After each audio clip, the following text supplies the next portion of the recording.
T.S. Eliot wrote The Waste Land. It's an amazing work of art, definitely one of my favorite poems. There's something very beautiful in the fact that it was written between the two world wars, at a time when the collective consciousness of mankind was at a loss to what was happening around it. A time of shattered values and broken lives.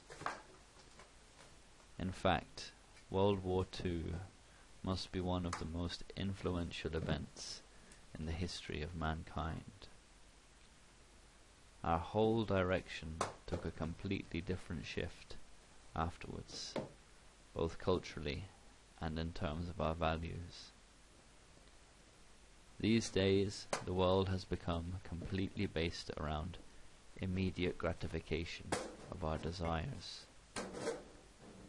It wasn't like this in the old days. The people back then had patience, and they expected quality. They knew the long fight. Now even the most basic things, like our working careers and ideas of gender, have become completely warped. Sensationalist media has invaded almost every moment of our lives, and the entire West has become sexually liberated and decadent to the point of no return. It's the cycle of many great empires, a glorious rise that, after the great victory, leads only to debauchery and misplaced priorities. The same thing happened with Rome. It's the joy of battle and the thrill of the chase that we crave. Afterwards, we don't know what to do with ourselves.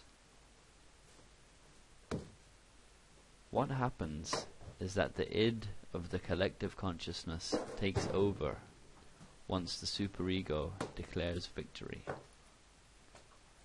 The population somehow loses its values, and people become immoral and impatient. Prior to this, our superego was the one in charge, and everything was under control and correct. You can call me a conservative, it's probably true, but I think it was a better world. When I look around myself today, especially if I go out on the weekends, I see hordes and hordes of young people, and all they're living for is drinking and a wild time. This is a great tragedy and something I hate to see around me. In moderation, of course, it's fine, and everyone should do it.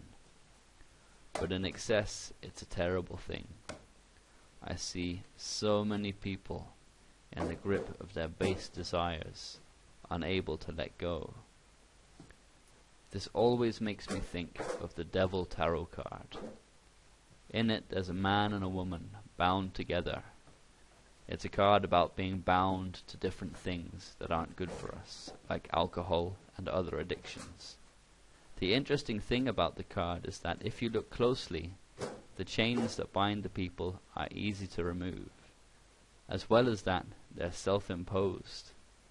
So the message is that we choose to bind ourselves, and we can choose to unbind ourselves at any moment.